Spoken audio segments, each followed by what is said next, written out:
ইস্পাহানি মির্জাপুর জিরাওয়ারা আপনাদেরকে স্বাগত। দর্শক, সমসাময়িক বিষয়গুলো নিয়ে আমরা এই আলোচনার শুরু করি। আজকে আমাদের আলোচনার বিষয় আমরা ঠিক করেছি সেন্ট্রাল কমান্ড সেন্টার এবং সমসাময়িক যে বিষয়গুলো রয়েছে।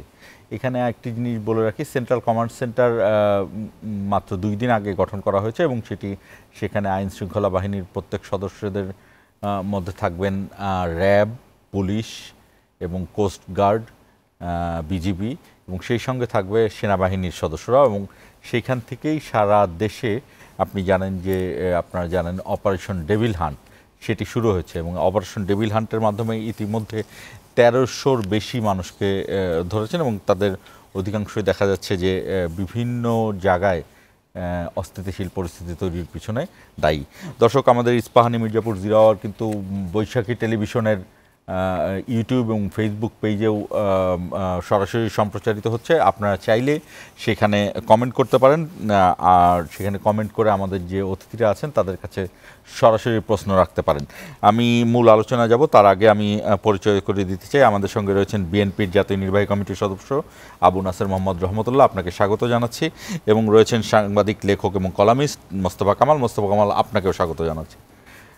মূল আলোচনায় যুক্ত হব, তবে এর আগে দেখে আসতে চাই বৈশাখী টেলিভিশনের প্রধান শিরোনামগুলো।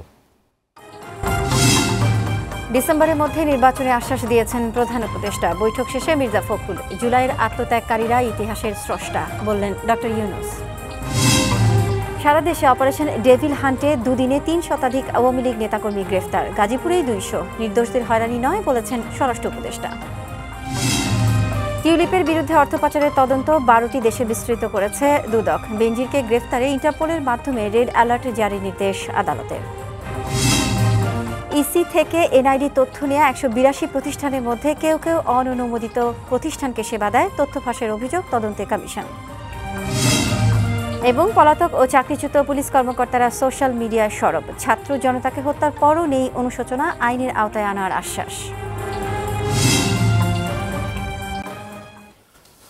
দর্শক, একটি বিষয় আমরা লক্ষ্য করছি যে কিছু পুলিশ সদস্য যারা পুলিশের ঊর্ধ্বতন কর্মকর্তা, যেমন অতিরিক্ত আইজি পদমর্যাদারও, এদেরকে চাকরিচ্যুত করা হয়েছে, কিন্তু তারা বিভিন্নভাবে ফেসবুক, ইউটিউবে কথা বলে যাচ্ছেন। অনেকে এই কথাগুলোকে, এক ধরনের বাগধারা আছে, আমরা বাংলায় বলি ওয়াজ নসিহত, অর্থাৎ সরকারকে ওয়াজ নসিহত করছেন এবং তারা বিভিন্নভাবে এই কাজগুলো করছেন। এর সঙ্গে আমরা এটাও দেখতে পেয়েছি যে সাবেক আইজি বেনজির, তিনি একটি গ্রুপে বলছেন যে তার সঙ্গে অনেক পুলিশ সদস্য রয়েছেন যারা নেমে পড়বেন, এবং সেই গ্রুপে আমরা শুনেছি যে সাবেক মেয়র গাজীপুরের জনাব জাহাঙ্গীর বলছেন যে যারা তাদেরকে দিনের বেলা হাঁটতে দেয় না, তাদেরকে, সেই রাজধানীর লোকদেরকে রাতে তারা চলতে দেবেন না।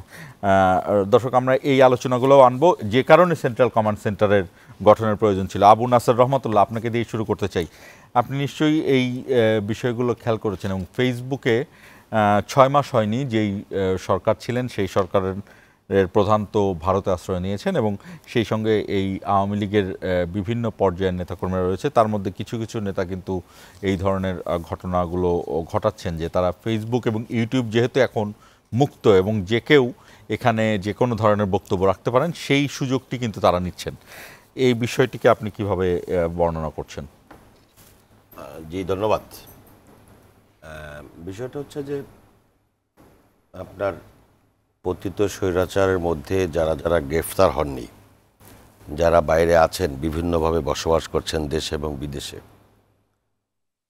তারা তো তাদের আত্মরক্ষার জন্য হোক আর তাদের চিন্তা চেতনার বহিঃপ্রকাশ ঘটানোর চেষ্টা করবেন, এটি স্বাভাবিক, নিরাপদ দূরত্বে থেকে।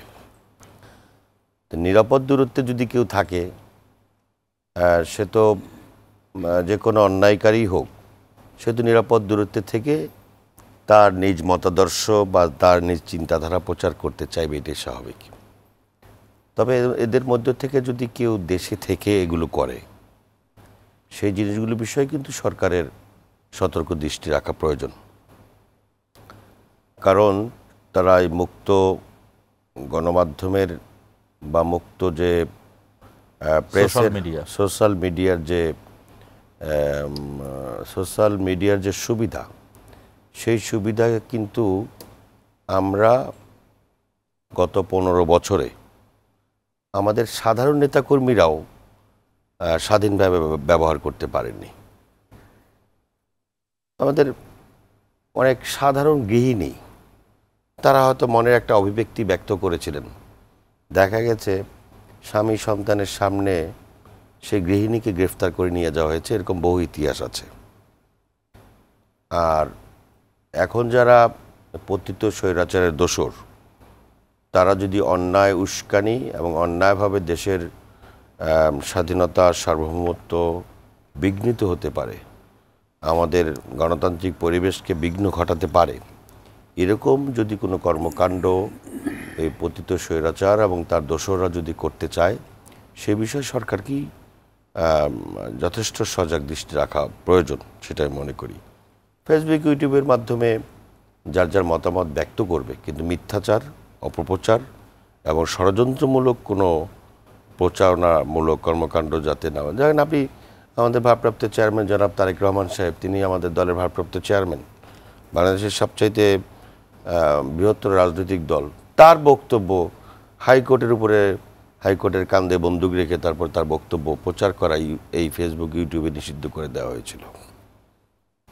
তো এমনটি অন্তত দেশের বিরুদ্ধে যেগুলো বা গণতান্ত্রিক পরিবেশকে কলুষিত করে, সেসব বিষয়ে এই ধরনের পদক্ষেপ ও প্রয়োজনে সরকারকে নিতে হবে, সেটা মনে করি। এখানে আরেকটু যোগ করতে চাই যে আমরা মোস্তফা কামালকেও যোগ করতে চাই যে যেই একটি শিরোনামও ছিল আমাদের আজকে, যে পুলিশের ঊর্ধ্বতন কর্মকর্তারা, যেমন এআইজি, অ্যাডিশনাল আইজি মনিরুল ইসলাম, কৃষ্ণপদ রায় এবং এ ধরনের আরও অনেকে, ডিবির অ্যাডিশনাল আইজি ছিলেন হারুনুর রশিদ, তারা কিন্তু অনেকেই গ্রেপ্তার হননি এবং তাদের অনেকে চাকরিচ্যুত এবং অনেককে বারবার স্বরাষ্ট্র মন্ত্রণালয় থেকে চাকরিতে যুক্ত হওয়ার কথা বলা হয়েছে, কিন্তু তারা যুক্ত হননি। তবে তাদেরকে কিন্তু আমরা ফেসবুকে বিভিন্ন কথা বলতে দেখছি, অর্থাৎ তারা ফেসবুকে বিভিন্ন ধরনের পরামর্শ দিচ্ছেন অথবা সরকারের বিভিন্ন ঘটনার সমালোচনা করছেন। এই জায়গাটি আইন সিদ্ধ কিনা সেই তার চেয়েও বেশি জানতে চাইব যে নৈতিকভাবে তারা এটা পারেন কিনা। ধন্যবাদ আপনাকে। এখানে নীতি এবং নৈতিকতা এ দুটা খুব একটা প্রাসঙ্গিক নয়। এখানে এক ধরনের একটা স্বাধীনতা আছে, যা ইচ্ছা তা করার। আমরা বলি ফেসবুক, দুটা শব্দ, আসলে ওখানে ফেসও নাই, বুকও নাই। বুক মানে বুকও নাই, বইও নাই, তারপরও আদর করে বলি ফেসবুক। আবার ফেসবুক, ইউটিউব সহ টোটাল এই বিষয়টাকে গণমাধ্যমে বলা হয় ভার্চুয়াল মিডিয়া। ওইটাও খুব আদর করা শব্দ, যে ভার্চুয়াল, এটা খুব বাস্তব না, কিন্তু বাস্তবে দেখা যাচ্ছে এটার মধ্যে অ্যাকচুয়ালিটি আছে।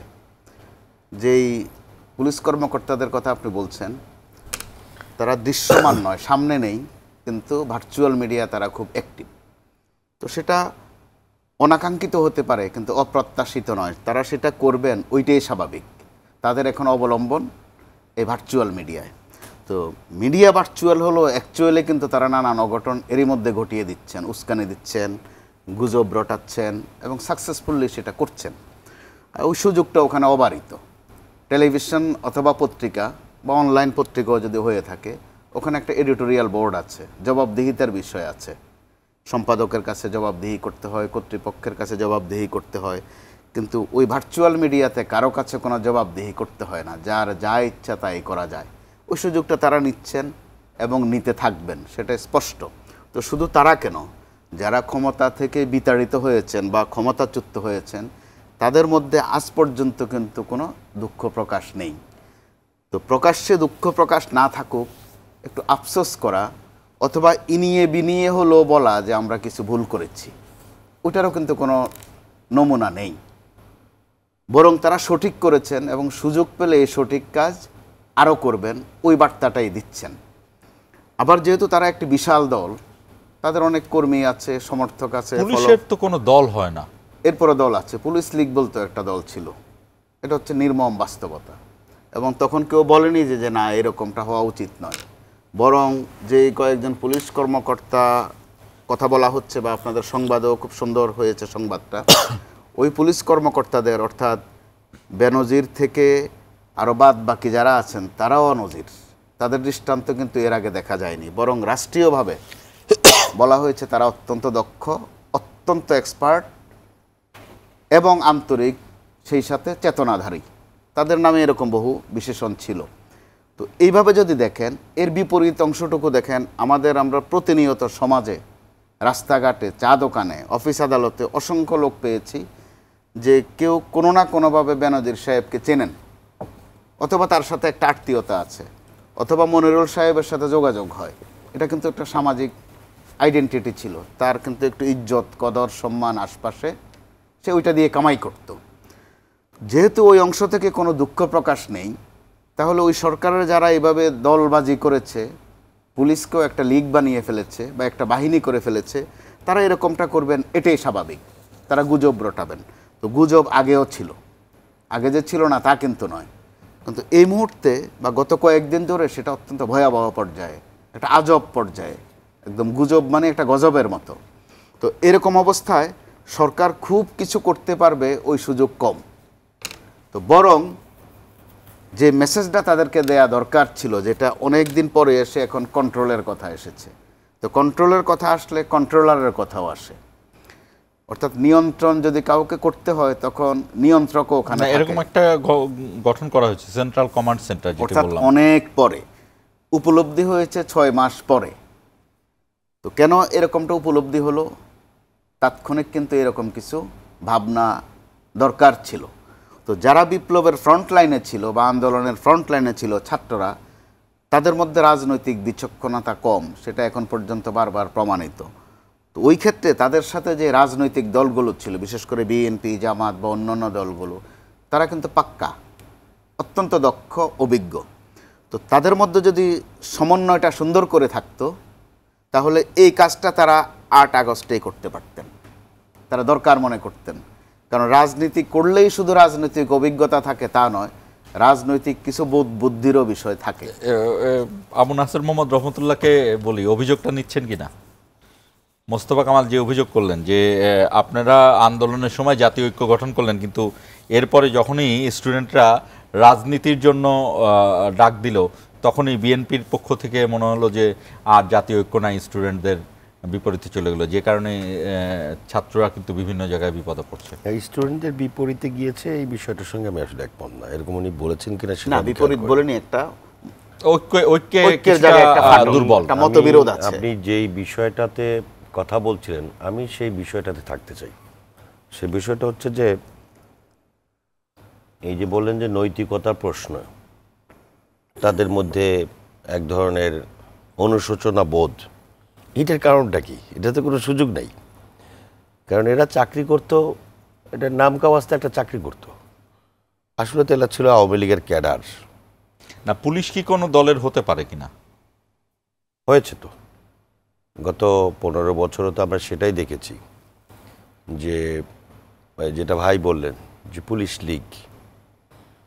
তো পুলিশ লীগ হয়তো কোনো কমিটি হয় নাই, কিন্তু তাদের বিভিন্ন সময়ে সভা সমাবেশ করেছে, বক্তব্য দিয়েছে একেবারে পুলিশ লীগের ক্যাডারদের মতো, নেতাদের মতো, এবং কোনো কোনো ক্ষেত্রে আওয়ামী লীগের নেতাদের থেকেও অনেক শক্তিশালী গরম বক্তৃতা তারা দিয়েছে, যেটা প্রশাসনে চাকরি করারত অবস্থায় সেটা তারা করতে পারে না। এবং তাদের যে সমস্ত কথাবার্তার যে স্টাইল ছিল, মাস্তানের চেয়েও ভয়াবহ, ক্যাডারের চেয়েও ভয়াবহ আকারে কথা বলেছে বেনজির গ্রুপ। আমার শঙ্কাটা অন্য জায়গায়। আমার শঙ্কাটা হচ্ছে যে এই লোকগুলো গেল কোথায়? যারা উপদেষ্টা হলেন, নাহিদ ইসলাম, আসিফরা, যার ভাতের হোটেল থেকে বের হয়ে গেলেন, সেই ভাতের হোটেলের মালিক কোথায় গেল, কিভাবে গেল? এটি কি সরকারে যারা গঠন করলেন 8 তারিখে, তাদের সিদ্ধান্ত মোতাবেক তাদেরকে কোথাও সরিয়ে রাখা হয়েছে বা চলে যাওয়ার সুযোগ দেওয়া হয়েছে? আজকে যেটা ভাই বললেন যে 6 মাস পরে বোধোদয় হয়েছে, 6 মাস পরে বোধোদয় হবে কেন? আর যে প্রসঙ্গটা আমি খুব ক্লিয়ারলি বুঝতে পারি নাই, যেটা রাজনীতি করলেই অভিজ্ঞ হয় না, আমি তো একমত একসঙ্গে। অবশ্যই রাজনীতি করলেই অভিজ্ঞ হয় না, পাক্কা হয় না। আবার রাজনীতিবিদদের সবাই যে অনভিজ্ঞতা তাও না। প্রশাসন চালিয়েছেন ইতিপূর্বে, এরকম অনেক লোক কিন্তু এই মন্ত্রিসভায় বা এই উপদেষ্টা মণ্ডলীতে আছেন। তারাও কি খুব বেশি অভিজ্ঞতার পরিচয় দিতে পেরেছেন? তাদের উপর যে দায়িত্ব বর্তানো হয়েছে সেই দায়িত্ব কি তারা পালন করতে সক্ষম হয়েছেন? বা বিএনপি যদি তখন গায়ে পড়ে কোনো কিছু করতে যেত, তাহলে বিএনপির উপরে দোষারোপ চাপানো খুব একটা কায়দা কানুন করে, এটা কিন্তু বিভিন্ন মহল থেকেই দেখা গেছে। ছাত্রদের সঙ্গে বিএনপির দূরত্ব থাকবে কেন? ছাত্র কি শুধু ছাত্র নামক কোনো আলাদা কোনো গ্রুপ নেই তো? ছাত্ররা বিএনপি করবে, ছাত্ররা জামাত করবে, ছাত্ররা আওয়ামী লীগ করবে, এই ছাত্ররাই তো সব কিছু। তো ছাত্রদের যেই অংশটা ছাত্র, তারা বিএনপি জামাত এর বাইরে কয় পার্সেন্ট ছাত্র রাস্তায় নেমেছে? সাধারণ ছাত্ররা নেমেছে, তারাও কোনো না কোনো মতাদর্শ অনুসারী। আওয়ামী লীগের অনুসারী খুব কম। আওয়ামী লীগের যাদেরকে অনুসারী বলা যায় সে সমস্ত ছাত্ররা তো রাস্তায় নামেনি। তো এই ছাত্রদের সঙ্গে কনফ্লিক্ট তৈরি করার জন্য বিএনপির সঙ্গে কনফ্লিক্ট করার জন্য বিভিন্নভাবে আমার কাছে মনে হয়েছে যে চেষ্টা হয়েছে, এখনো হচ্ছে। আমি তো মনে করি ছাত্রদের সঙ্গে বিএনপির এই কনফ্লিক্টটা এটা অতি সুপরিকল্পিত এবং বাজারে এটা ছড়িয়ে দেওয়া হচ্ছে। কোনো মহল এটার সঙ্গে জড়িত। আমি এর বেশি এই মুহূর্তে বলতে চাই না। আমি আবারও আপনাকে সেই শঙ্কার বিষয়টা বলি। এই মনিরুল, এই বেনজির তো আগেই চলে গিয়েছে, তারপরে এই যে হারুন, এরা গেল কিভাবে? এরা না, শুধু যেখানে আইএসপিআর এর বিজ্ঞপ্তির মধ্যে দিয়ে বলা হলো 622 জন ক্যান্টনমেন্টে রয়েছে, তারা কোথায়? তাদের তালিকাটা কোন দিন প্রকাশ করা হবে? বা এই যে 1.5-2 মাস আগে বলা হলো যে ওবায়দুল কাদের সাহেব তিনি দেশেই ছিলেন, তাকে কে পার করিয়ে দিল? কারা পার করিয়ে দিল? কিসের বিনিময়ে পার করিয়ে দিল? কার স্বার্থে পার করিয়ে দিল? তাহলে এরকম এই প্রেতাত্মাদেরকে এই সরকারের ইচ্ছায় হোক অনিচ্ছায় হোক, সরকার তাদেরকে পার করাতে সাহায্য করেছে এবং এটার দায়ভার সরকারকেই নিতে হবে। এবং আজকে যেগুলো হচ্ছে বা হওয়ার আশঙ্কা দেখা দিচ্ছে, এটাও আমার কাছে মনে হয় বর্তমান সরকারের দায় এড়াতে পারে না। মোস্তফা কামাল। জি, অবশ্যই সরকার দায় এড়াতে পারে না। সেটা রহমতুল্লাহ ভাইয়ের থেকে, তার অবস্থান থেকে সেটা তার বক্তব্য এবং পর্যাপ্ত যুক্তিও আছে। কিন্তু যেখানে আমরা ঐক্যের কথা বলছি, যদি কার্যকর ঐক্য থাকে, জাতীয় ঐক্য বিশাল ব্যাপার। তো এরপরও যদি ধরে নেই যে যা হয়েছিল সেটা একটা জাতীয় ঐক্য, কারণ 5 আগস্টের যে ঐক্যটা হয়েছিল ওখানে কিন্তু কোনো ঘোষণা দিতে হয়নি, কোনো মিউজিক বাজানো লাগেনি ঐক্যের জন্য, বা কোনো দলিল দস্তাবেজও করতে হয়নি, কোনো চুক্তিনামায়ও সই করতে হয়নি। যার যার উপলব্ধি থেকে, অস্তিত্বের জায়গা থেকে কিন্তু অটোমেটিক্যালি অনেকটা ম্যাজিকের মতো জাতীয় ঐক্য হয়ে গেছে। 5 আগস্টের পরে 3 দিন কিন্তু দেশে কোনো সরকারও ছিল না, সরকার ছাড়া একটা দেশ চলেছে। তো 3টা দিন সরকার ছাড়া একটা দেশ চলা কিন্তু একটা ইতিহাসের একটা, অবশ্যই এটা লিখিত থাকবে। তো ওই সময়ে খুব অঘটন ঘটার একটা আশঙ্কা কিন্তু ছিল, যেটা যারা বিতাড়িত হয়েছেন তারা কখনো তাদের হাজার হাজার বলতে বলতে এক পর্যায়ে সেটা লাখে নিয়ে গেছেন, নিতে নিতে সেটা 20 লাখে নিয়ে গেছেন, যে শেখ হাসিনা না থাকলে অথবা আওয়ামী লীগ না থাকলে 20 লাখ লোককে হত্যা করা হবে। বা এমনও বলা হয়েছে বাংলাদেশটাই আর থাকবে না, অথবা থাকলেও এটা হয়ে যাবে একটা জঙ্গি রাষ্ট্র। তো এগুলো ছিল এক ধরনের কথার কথা। তার ইমিডিয়েট আগে তারা বলার চেষ্টা করেছিলেন যে উন্নয়ন বেশি দরকার, গণতন্ত্র কম দরকার। পরবর্তীতে এক পর্যায়ে আসলেন যে দেশ রক্ষা আগে দরকার। তো দেশ রক্ষা করতে গেলে কি করতে হবে? শেখ হাসিনাকে ক্ষমতায় রাখতে হবে, বিকল্প নেই। বিকল্প নেই, ওনার বিকল্প নেই। ওনার নাম হচ্ছে আয়রন লেডি, ওনার বিকল্প তিনি নিজেই। সেটা তিনি নিজে যত না বলতেন, তার নেতা কর্মীর থেকে শুরু করে বিভিন্ন সোসাইটি থেকেও বলা হয়েছে। কিন্তু এক পর্যায়ে দেখা গেল ছাত্র আন্দোলন নাম বলা হলো, ছাত্রের সাথে ছাত্রের মা বাবা চাচা সবাই কিন্তু রাস্তায় নেমে গেছে। অর্থাৎ গণ আন্দোলন বলতে যেটা বোঝায় সেটা হয়ে গেছে। তারা সবাই একটা জায়গায় একমত হয়ে গেছেন যে আগে তুমি সরো, এক দফার আন্দোলন, এক দফার আন্দোলন, তুমি আগে সরো, এরপরে কি হবে ওইটা পরে দেখা যাবে। তো ওই ঐক্যটা কিন্তু পরবর্তীতে আর থাকেনি। খুব দুঃখজনকভাবে দেখা গেল 8 আগস্ট সরকার গঠন হলো, ওই সরকার সবার বোঝাপড়ার মধ্য দিয়ে হয়েছে, এমন না যে কাউকে না জানিয়ে হয়েছে। যদিও সরকার থেকে অথবা প্রধান উপদেষ্টার কাছ থেকে বলা হচ্ছিল, ছাত্রদেরকে ক্রেডিট দেওয়া হচ্ছিল যে তারাই ক্ষমতার ভিত্তি অথবা তারাই ওই সরকারের ক্ষমতার পাঠাতন। আবার তাদের একজনকে মাস্টার মাইন্ড হিসাবে পরিচয় করিয়ে দেওয়া হয়েছে।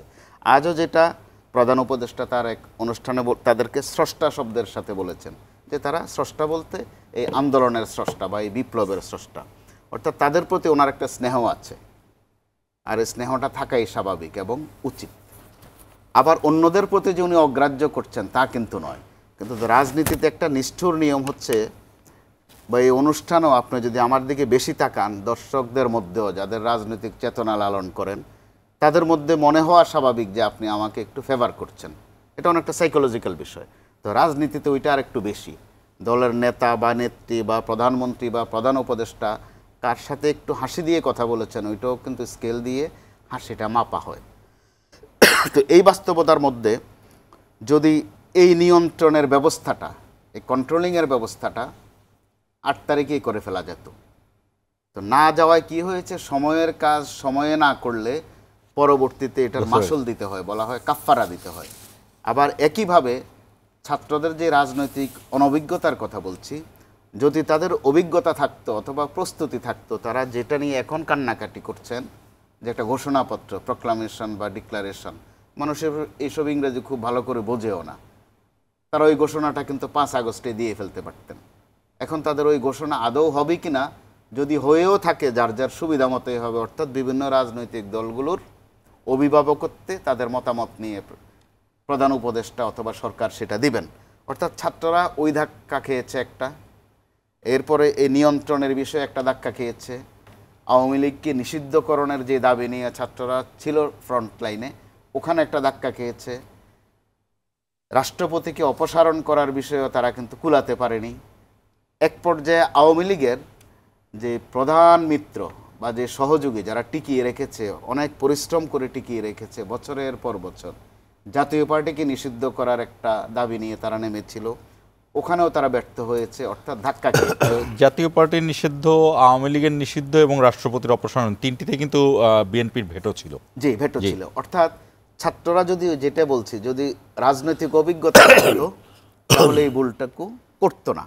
তো এই ভুলের কি খেসারত দিতে হয় এটা তাদের মুখ দিয়ে কিন্তু একটু বের হয়েছে। আপনার এই প্রশ্ন নিয়ে আবু নাসের মোহাম্মদ রহমতুল্লাহর কাছে আসবো, আমরা তার আগে ছোট্ট একটি বিরতি নিচ্ছি। দর্শক, ইস্পাহানি মির্জাপুর 0 আওয়ারে ছোট্ট একটি বিরতি নিচ্ছি। আমাদের অনুষ্ঠানটি কিন্তু বৈশাখী টেলিভিশনের ফেসবুক এবং ইউটিউব পেজে সরাসরি সম্প্রচারিত হচ্ছে। আপনারা চাইলে সেখানে কমেন্টে আপনাদের জিজ্ঞাসা জানাতে পারেন। নিচ্ছি ছোট্ট একটি বিরতি, বিরতি থেকে ফিরে আবারও যুক্ত হব মূল আলোচনায়।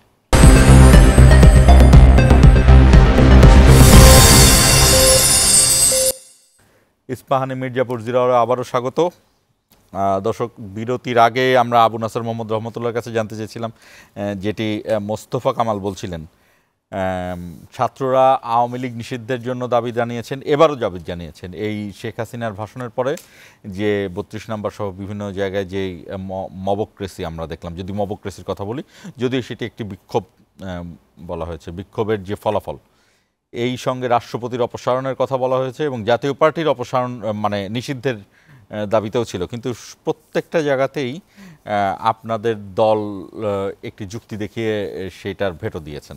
এটা, এই প্রশ্নের কোনো উত্তর আছে কিনা আপনার কাছে? উত্তর না, আমি আপনাকে একটু ব্যাখ্যা দিতে চাই। সেটা হচ্ছে বাংলাদেশ জাতীয়তাবাদী দল, এটা একটা প্রেক্ষাপটে তৈরি হয়েছেন এবং এই দলের প্রতিষ্ঠাতা শহীদ প্রেসিডেন্ট জিয়াউর রহমান, তিনিও একটা প্রেক্ষাপটের মধ্য দিয়ে রাষ্ট্র ক্ষমতায় অধিষ্ঠিত হয়েছিলেন এবং রাষ্ট্র ক্ষমতায় গিয়ে একটা প্রেক্ষাপটকে চেঞ্জ করেছিলেন। যেই প্রেক্ষাপটটা ছিল মহান মুক্তিযুদ্ধের মূল আকাঙ্ক্ষা। মহান মুক্তিযুদ্ধের মূল আকাঙ্ক্ষা ছিল মানুষের বাক স্বাধীনতা, রাজনৈতিক স্বাধীনতা, সাংবিধানিক অধিকার, গণতান্ত্রিক অধিকার, মৌলিক অধিকার, এগুলোকে প্রতিষ্ঠা করার জন্য।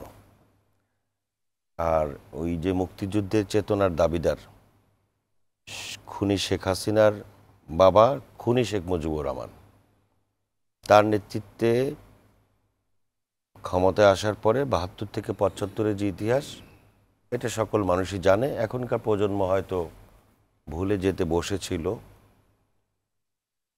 তো সেই সময় উনি রাষ্ট্র ক্ষমতায় এসে মহান মুক্তিযুদ্ধের আকাঙ্ক্ষা বাস্তবায়ন করতে গিয়ে সকল রাজনৈতিক দল নিষিদ্ধ করেছিলেন। তিনি মানুষের মৌলিক অধিকার, সাংবিধানিক অধিকার সমস্ত কিছুকে হনন করেছিলেন। ৭ই নভেম্বরের সিপাহী জনতার বিপ্লবের মধ্য দিয়ে প্রেক্ষাপটের পরে যখন শহীদ প্রেসিডেন্ট জিয়াউর রহমান ক্ষমতায় আসলেন, তিনি বহুদলীয় গণতন্ত্রের রাজনীতি চালু করেছিলেন এবং এই আওয়ামী লীগ এবং আজকের যারা ইসলামী রাজনীতি করেন, জামায়াত ইসলামী সহ অন্যান্য রাজনীতি, এই রাজনীতিগুলো মুক্তভাবে রাজনীতি করার সুযোগ পেয়েছিল জিয়াউর রহমান সাহেবের কারণে। এখন সেই কারণে শহীদ প্রেসিডেন্ট জিয়াউর রহমানকে বহুদলীয় গণতন্ত্রের জনক বলা হয় এবং বাংলাদেশে বহুদলীয় গণতন্ত্র চালু হয়েছিল শহীদ প্রেসিডেন্ট জিয়াউর রহমানের সময়। বিএনপি কিন্তু ৭৫-এর আগে ছিল না, ৭৭-এর আগে ছিল না। আমাদের জানা মতে, আমাদের তো তখন বুঝ হয়নি, স্বাধীনতার আগে শেখ মুজিবুর রহমানের এই আওয়ামী লীগই ছিল সবচেয়ে বৃহৎ রাজনৈতিক দল। বিএনপির প্রতিষ্ঠা হয়েছিল কিন্তু ৭ই নভেম্বরের পরে ৭৭ সালে। তো আওয়ামী লীগ ছাড়া কোনো রাজনৈতিক দল ছিল না, শেখ মুজিব ছাড়া কোনো রাজনৈতিক নেতা ছিল না, এরকম একটা পরিবেশ ছিল। সেইখান থেকে জিয়াউর রহমানকে এই দেশের মানুষ গ্রহণ করে নিয়েছিল মানুষের মৌলিক অধিকার, বাক স্বাধীনতা, রাজনৈতিক স্বাধীনতা ফিরিয়ে দেওয়ার কারণে। এবং বিএনপি নামক দলের অস্তিত্ব হচ্ছে মানুষের মৌলিক অধিকার প্রতিষ্ঠার জন্য। অর্থাৎ বহুদলীয় গণতন্ত্রের রাজনীতি যদি না থাকে, বিএনপি রাজনীতি থাকে না।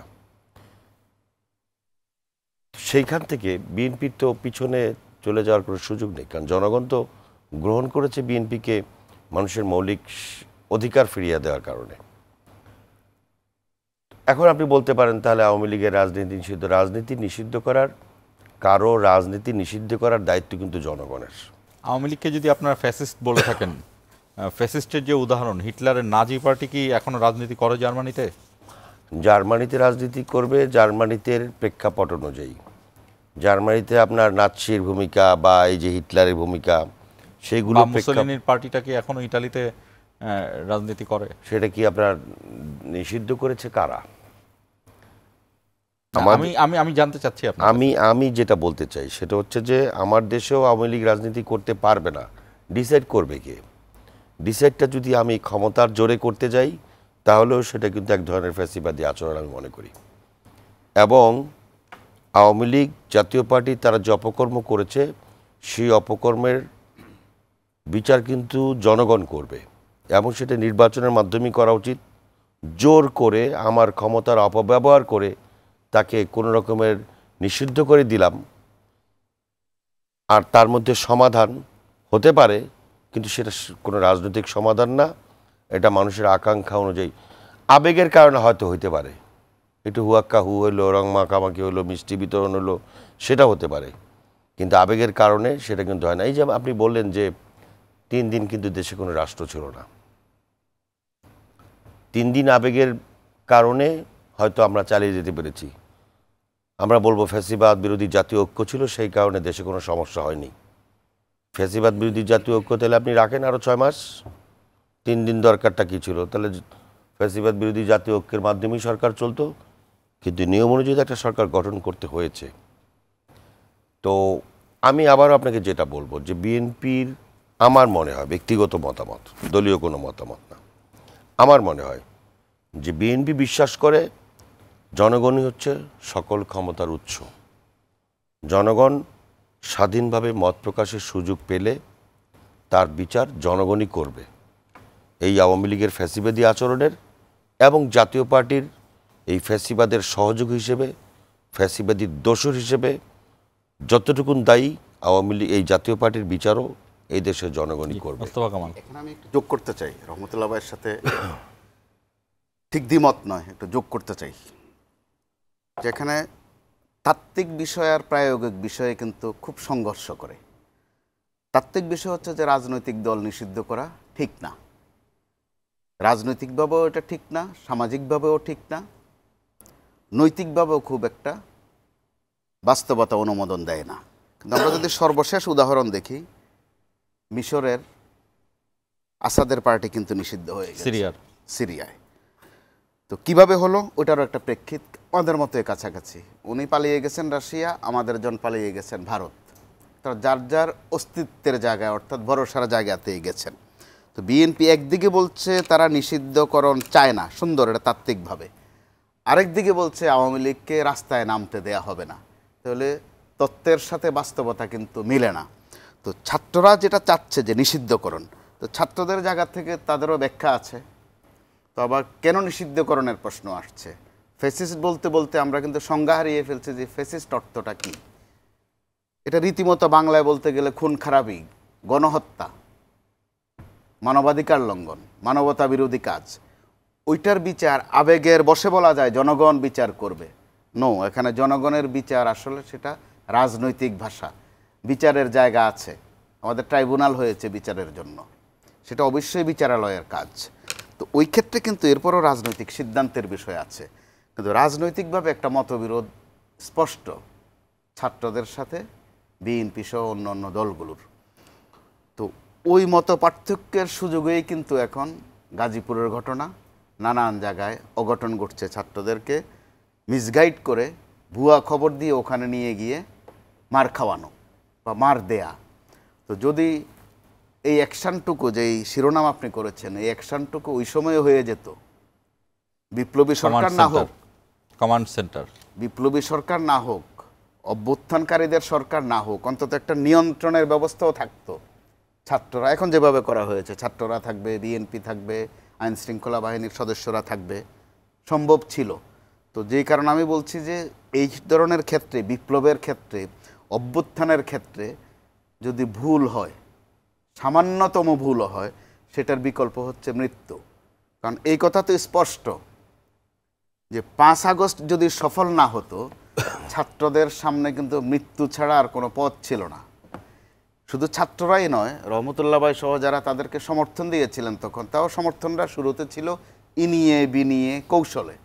আসলে তারা ছাত্রদের সাথে ছিলেন। একটা পর্যায়ে তো তথ্য আমরা পেয়েছি যে বিএনপির ভারপ্রাপ্ত চেয়ারম্যান তারেক রহমান সাহেবের সাথে ছাত্রদের নিয়মিত যোগাযোগ হতো।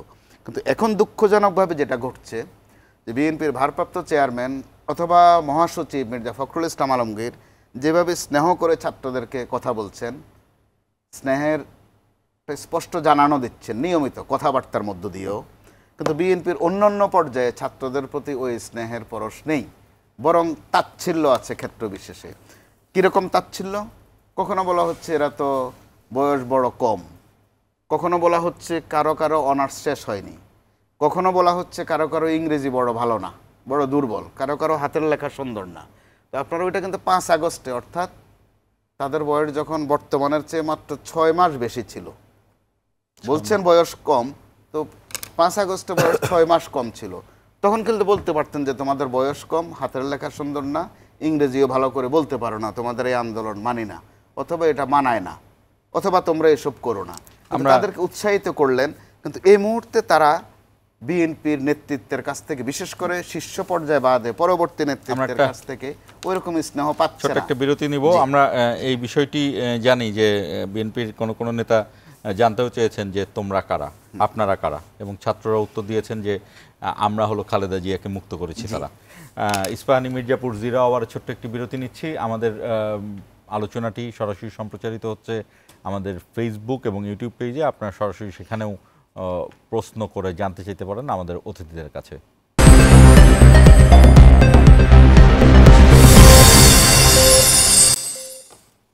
ইস্পাহানি মির্জাপুর জিরাওয়ারে আবারও স্বাগত। আমাদের আলোচনা সরাসরি সম্প্রচারিত হচ্ছে বৈশাখী টেলিভিশনের ফেসবুক এবং ইউটিউব পেজে। মোস্তফা কামাল জানতে চাচ্ছিলেন যে ঠিক এই মুহূর্তে ছাত্রদের বিভিন্ন আলাপ আলোচনায় বিএনপির এত সমালোচনা কেন?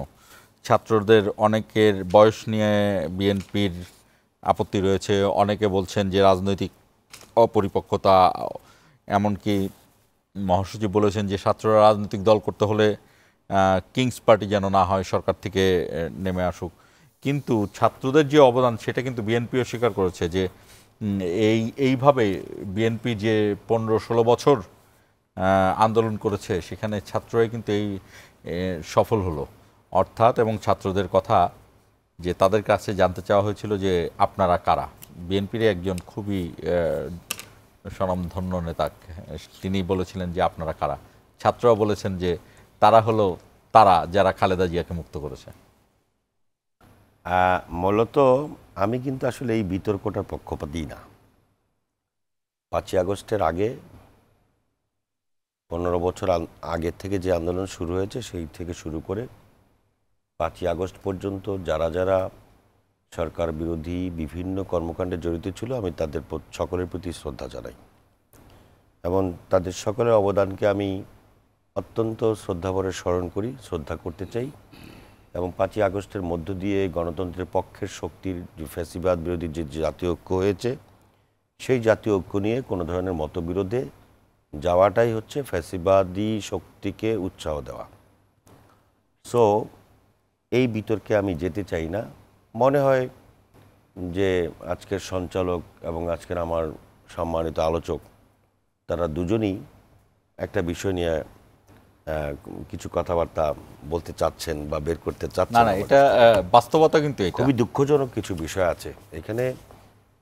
কিছু কিছু বিষয় বিভিন্ন কারণে চলে আসে, আর এটাই চাচ্ছে ফ্যাসিবাদের যারা দোসর তারা চাচ্ছে যে ছোটোখাটো বিষয় দিয়ে নিজেদের মধ্যে একটা গণ্ডগোল তৈরি করে দেওয়া।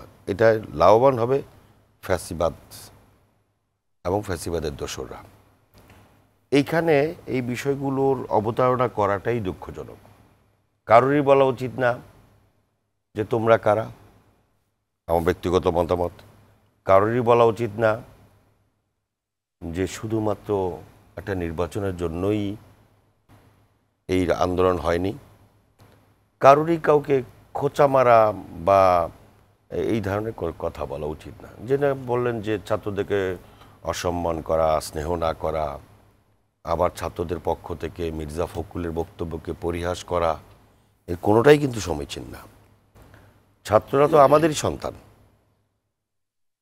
আজকে ছাত্রদের আন্দোলন, এই যে ধরেন 2-1 দিন যাবৎ সোশ্যাল মিডিয়ার যে আলোচনা আপনি শুরু করেছিলেন, সেই সোশ্যাল মিডিয়ায় যখন এই সার্জিস আলমের বক্তব্য প্রচার হচ্ছে যে আমাদের এই আন্দোলনের সাথে কোনো নৈরাজ্যের কোনো সম্পর্ক নাই, এই আন্দোলনকে পুঁজি করে কেউ কেউ সরকার বিরোধী আন্দোলন করতে চাচ্ছে, এর সাথে আমাদের কোনো সম্পর্ক নেই, এটা তো কোনো বানোয়াট কথা না।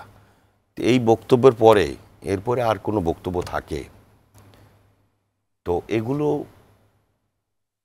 নিয়ে বিতর্ক করা হচ্ছে একেবারেই অহেতুক।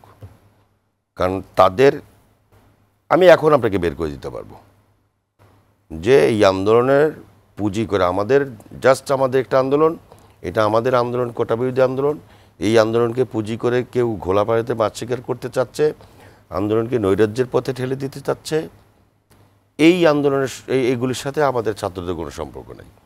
এবং ওই গভীর রাতে অ্যাডভোকেট আনিসুল হকের বাসা থেকে বের হয়ে তার পাশে হাসানাত দাঁড়ানো আছে, তার পাশে আরও একজন কি আছে, 3 জন।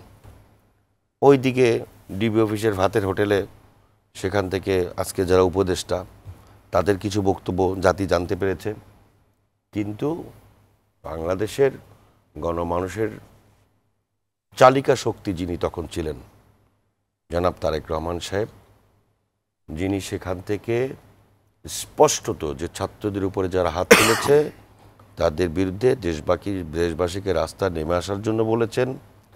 এবং আমাদের সকল স্তরের, আমাদের ছাত্রদের সংখ্যা তো আপনারা একেবারে কম বলতে পারবেন না, আমাদের বলেন বা ছাত্র শিবির বলেন, ছাত্র দল বলেন, অন্যান্য ছাত্র সংগঠন বলেন, সাধারণ মানুষের সম্পৃক্ততা, সব কিছু মিলেই একটা ফ্যাসিবাদ বিরোধী শক্তি তৈরি হয়েছে এবং সেখানে ফ্যাসিবাদের পরাজয় বরণ করেছে। প্রশ্নটা হচ্ছে যে এত বড় একটা বিজয়ের পরেও এই যে 622 জনের কথা বলেন, বর্ডার দিয়ে পালিয়ে যে পার করে দেওয়ার কথা বলেন, এখনও এই যে হারুন টারুনদের কথা, হারুন টারুনটা কি হঠাৎ করে মিন্টু রোড থেকে বের হয়ে দৌড়ে চলে গেল নাকি? তো এগুলি তো পরিকল্পিত ঘটনা। তো সেই ছাত্রদের জন্য যারা মায়া কান্না দেখাতে চান, ছাত্রদের কথাই করতে চান, তারাই তো এদেরকে পার করিয়ে দেওয়ার জন্য সহায়তা করেছে। তো ছাত্রদেরকে শুধু উস্কানি দেওয়ার জন্য ব্যবহার করা, এটা তো ফ্যাসিবাদকে লালন করার সামিল। এবং ছাত্রদেরও বুঝতে হবে ছাত্র কিন্তু কোনো দল না, বা ছাত্র কিন্তু কোনো এজেন্ডা না। দল গঠন করবে, দল গঠন করুক। আপনি যে বললেন যে মির্জা ফখরুল বলেছেন কিংস পার্টি যাতে না হয়, এটা কি কোনো অন্যায় কথা? আজকে নির্বাচনের কথা বললে ছাত্র যদি জবাব দেয়, আমরা অনুষ্ঠানের শেষ খুব দুঃখজনক। মোস্তফা কামাল, খুব সংক্ষেপে। আমাদের দুজনের খুব সংক্ষেপে কথার সারাংশ একই। রহমতুল্লাহ ভাই ছাত্রদের বুঝতে হবে বলেছেন, তো বুঝতে হবে বললে পাশাপাশি বুঝাতে হবে, ওই প্রশ্নও কিন্তু আছে। তো যারা মুরব্বী আছেন তাদের কিন্তু বেশি দায়িত্ব, বুঝানোর দায়িত্বটা। তো ছাত্ররা একটা সংগঠন করতে চাচ্ছে, এটা কিন্তু বিএনপির রাজনৈতিক সৌন্দর্যের সাথে অত্যন্ত মানানসই। কারণ বাংলাদেশে বহুদলীয় গণতন্ত্র যেটা বলা হয়, বা বহুদল বহুমতের রাজনীতি, সেটার সৌন্দর্য বিএনপির হাত দিয়ে, অর্থাৎ প্রেসিডেন্ট জিয়াউর রহমানের তিনি সেটার প্রবক্তা। তো ওই জায়গায় বিএনপির সাথে কিন্তু ছাত্রদের সংঘর্ষ থাকার কথা না, মতবিরোধ থাকার কথা নয়। তো ওই ক্ষেত্রে বিএনপি মহাসচিব যেটা পরামর্শের মতো করে বলেছেন, সুন্দর বলেছেন, যে তারা যদি একটা সংগঠন করতে চায়, ওই ক্ষেত্রে তাদেরকে সরকার থেকে বেরিয়ে আসা, বিশেষ করে তিনজন উপদেষ্টাকে, ওই ক্ষেত্রে ওইটা প্রশ্নমুক্ত থাকবে। কিন্তু দেখা গেল ওনার পরামর্শটাকে এমনভাবে ন্যারেট করা হলো যে একটা বিরোধ বাঁধিয়ে দেওয়া হলো। তো এর মধ্যে দিয়ে যে রহমতুল্লাহ ভাইয়ের কথায় অনেকটাই স্পষ্ট যে তারা একটা ষড়যন্ত্র দেখতে পাচ্ছেন। তো ষড়যন্ত্র যখন দেখতেই পাচ্ছেন, তাহলে মুরব্বী হিসাবে ওখানে কিন্তু দায়িত্ব বেশি, ষড়যন্ত্র যেন সামনে আর না এগোয়, ওটার দায়িত্ব কিন্তু নিতে হবে। পুরো দায় ছাত্রদের উপর দেয়া অথবা মাঝে মধ্যে সরকারের সমালোচনা করা, ওটা কিন্তু দায়িত্ব শেষ হয় না। সরকারকে আপনারা সমর্থন দিয়েছেন, সমর্থন এক জিনিস, সহযোগিতা কিন্তু আরেক জিনিস। সরকারকে কিন্তু ওইভাবে সহযোগিতা খুব একটা দিচ্ছেন না। আপনাদের সহযোগিতা পেলে সরকার হয়তো বা আরো সফল হতো। দুজনকে স্বাগত জানাচ্ছি আমাদের অনুষ্ঠান শেষ প্রান্তে। ইস্পাহানি মির্জাপুর জিরাওয়ার আমরা শেষ প্রান্তে। বাংলায় ছোট্ট করে একটি বাগধারা আছে, বুদ্ধি নেবে তার তিন মাথা যার, অর্থাৎ তিনটি বয়স পার হয়ে আসছেন যারা, যৌবন, কৈশোর, যৌবন এবং বৃদ্ধ। আমরা মনে করি যে এই কৈশোর এবং যৌবনে যে ছাত্ররা আছে তারা অভিজ্ঞ যে রাজনীতিবিদ আছে তাদের সঙ্গে পরামর্শ করবেন। এর মানে এই না যে রাজনৈতিক মতাদর্শ এক হয়ে যাবে, তবে জাতীয় ঐক্য প্রয়োজন। একটি সুষ্ঠু নির্বাচনের জন্য জাতীয় ঐক্যের কোনো বিকল্প নেই। এই প্রত্যাশা রেখে শেষ করছি আজকের ইস্পাহানি মির্জাপুর জিরাওয়ার।